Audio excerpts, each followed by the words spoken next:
I was stunned, my voice betraying my shock and anxiety as I processed the news. What do you mean there's been a cancellation? I asked, my voice echoing my confusion and growing worry. I was on a call during my lunch break at work, inadvertently speaking louder than I intended, and quickly lowered my voice. I hadn't requested any cancellations, so why was this happening? My thoughts ground to a halt, leaving my mind blank. On the other end of the line, the woman from the insurance company remained composed, a stark contrast to my escalating panic. According to our records, we received a cancellation request from you and the procedure has already been completed, she explained calmly. My name is Betty, and I'm a 42-year-old office worker living in an apartment with my husband Henry and our young daughter Linda. Today had been a whirlwind of chaos from the moment I woke up. Henry had announced an unexpected overnight business trip as soon as he rolled out of bed, and then he began frantically packing his bags. Meanwhile, our first-grade daughter, Linda, burst into tears, distraught over the disappearance of her math textbook. At her age, she required a lot of assistance, and her struggles only added to the day's turmoil. I found myself wishing Henry would manage his belongings without adding to the confusion by asking where his travel bag or his new socks were. This year had been particularly challenging, and thoughts of divorce had begun to haunt me more frequently. When I expressed my frustration about their lack of preparation the night before, Linda promptly apologized, genuine remorse shining in her eyes. Sorry, Mom. I'll be more careful next time. I reassured her. It's okay. I should have checked with you yesterday. That was my mistake.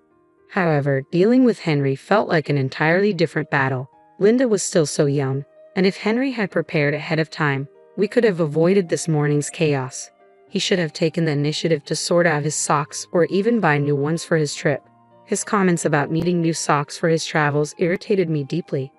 I had no idea about your business trip schedule, I replied, frustration creeping into my voice. Aren't the socks I washed and put away good enough?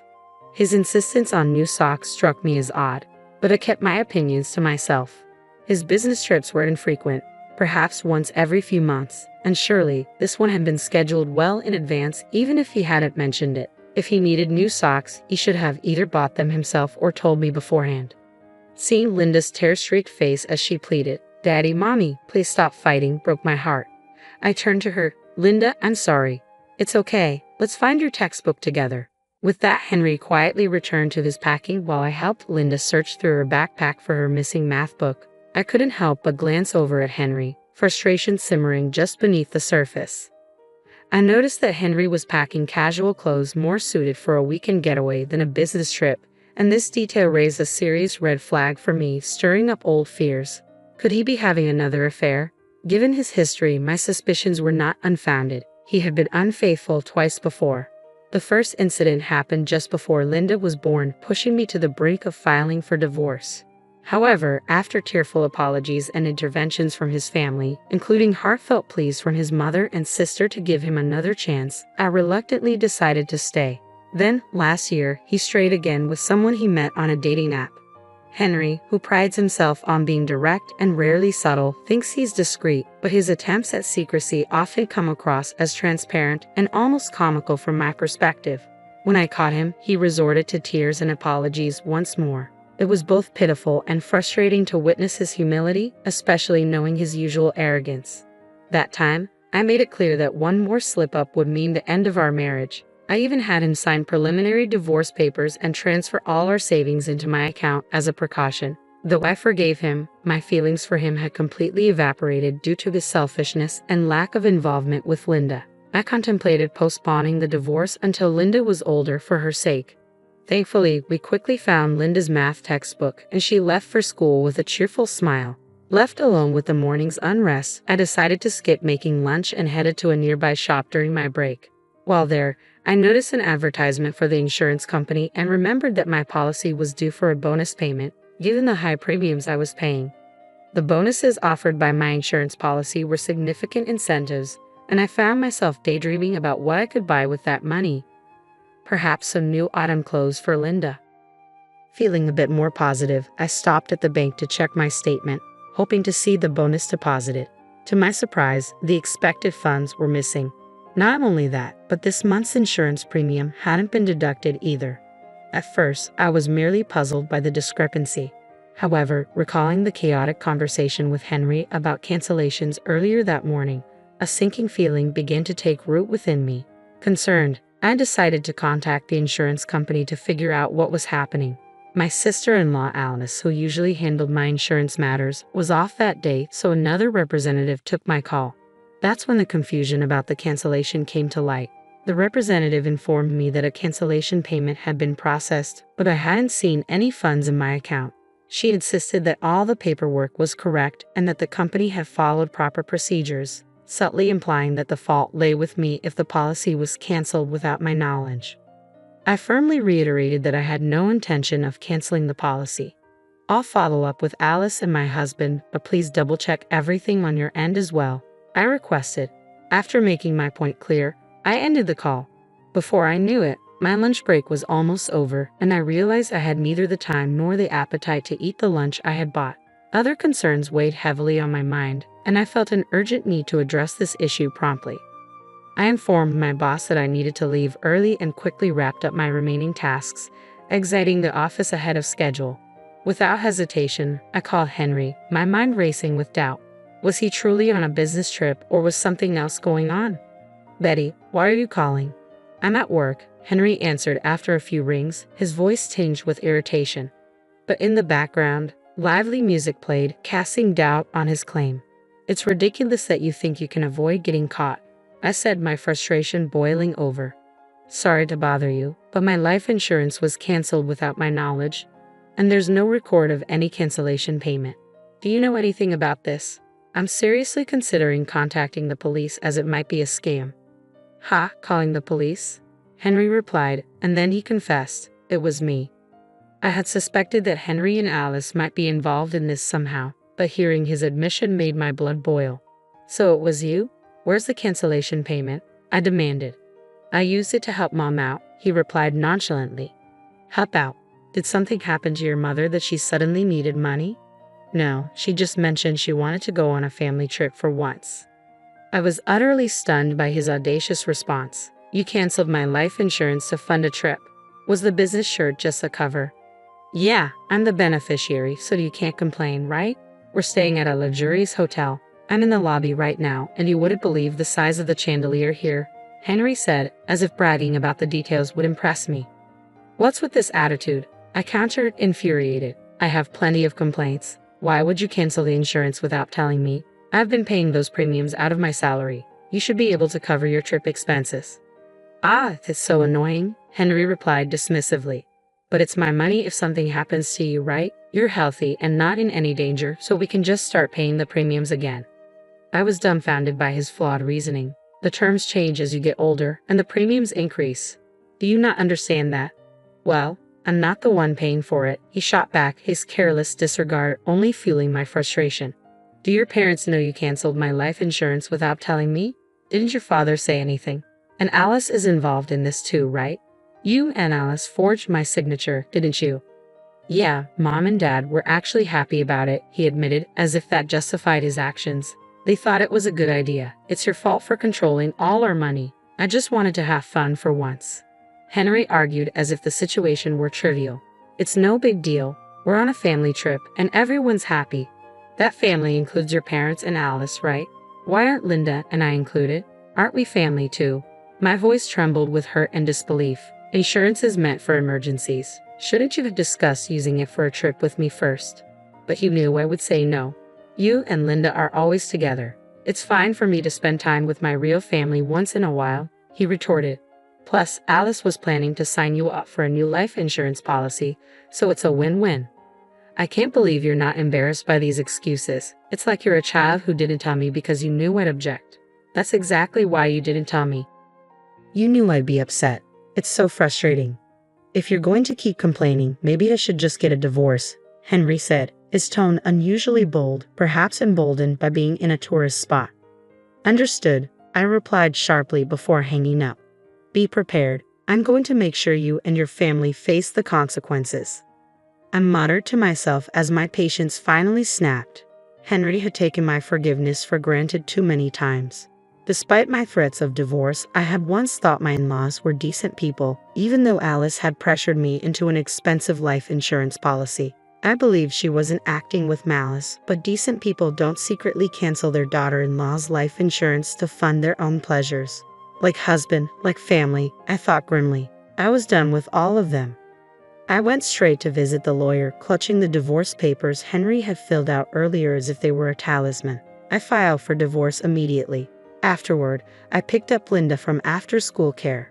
On our way home, I gently explained the situation to her. She seemed surprised, but I reassured her that our well-being was my top priority. Once we arrived home, she asked, "So Daddy isn't coming home anymore?" "He won't be home tonight because he's staying somewhere else.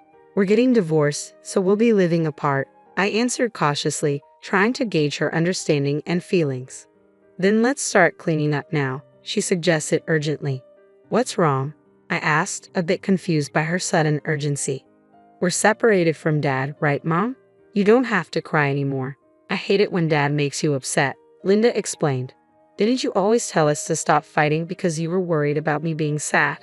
Of course, I admitted. I had planned to avoid divorce for Linda's sake, but it seemed she had been suppressing her true feelings all along. She often intervened in our arguments out of concern for me. "Daddy never plays with me, even on his days off. When I try to talk to him, he just says, 'Be quiet, go away,' like this morning. He only uses me to say mean things to you. I've been so sad. I love you, Mom." She smiled at me and her warmth filled my heart. Seeing Linda's understanding of the situation and her resolve was heart-wrenching, bringing tears to my eyes. Her insights into how Henry had prioritized himself over us both made it clear that she was ready for a change too. "I understand, sweetheart. I'm sorry for putting you through such difficult times. From now on, it will just be the two of us, but I promise to take good care of you. I love you so much." "Yay!" Linda exclaimed joyfully, filling me with a renewed determination. I vowed never to let Linda feel sad again. While she worked on her homework beside me, I busied myself with tasks like consulting a lawyer and researching real estate agents and moving companies. I reached out to my parents to discuss our next steps, gathering their support to ensure that Linda and I would have a strong network as we move forward.